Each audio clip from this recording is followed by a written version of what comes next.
Okay, here we are on another job site. Show you guys exactly what's going on here. So the client was nice enough, they redid the whole subfloor. We got a 3/4 over 3/4 here. They used the dry ply, the Georgia Pacific dry plywood. Now this is good for when you're building houses, so it doesn't absorb water, but it's not good to bond mortar to. So what we did is we sanded down the whole thing, and then we added a primer to it. So that way, this stuff is like a real coarse sand that's on here. So that way the mortar can bond to this. We'll have a nice long-lasting install. So we got all this to do around here, around this bathroom. I actually did that wall yesterday as well too.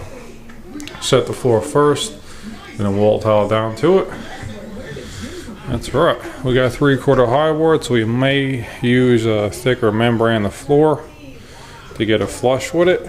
May or may not. Gotta just test it.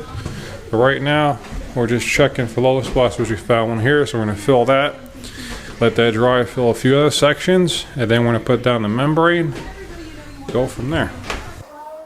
Okay, what I'm gonna do now is make sure the substrate is nice and flat within industry standards. So this tile is smaller than a 16 by 16, so technically speaking that could be within a 1/4 inch and 10 feet, but you know, you want to get it flat as possible. Flatter better. So I had a low spot here. It was about a 1/4, 3/8 in the center. So what I'm using here is a rapid setting patch material.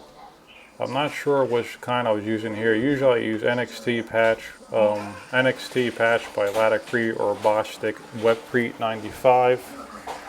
So what I like to do is use a flat-sided trowel, key in the whole section before I float it out. That way everything is bonded really well. Then I'll take my long straight edge, and what I'm actually going to be using here is a 10-foot straight edge. So that thing is going to be dead flat within that 10 feet.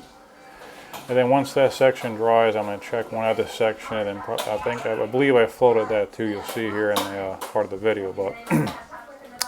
Your substrate preparation, meaning your walls, floor, ceiling, wherever the tile is going to be set on, is really, really important. So get everything flat, make your life a lot easier, and the whole job will come out easier, smoother, cleaner, and you know, never have a failure in the future. Have 100% coverage under the tile. Won't be building up with inset here and there. Like I said, in the long run, everything comes out better. So always a good time to do it. I mean, this is a rapid set material. This is going to dry within an hour. If it's hot out, you know, you're talking a half hour or less, but if it's cold, you know, usually about an hour. So I mean, it sets up quick enough. I was actually able to street out this section here, and I set the whole Stratamat XT uncoupling membrane on the floor as well.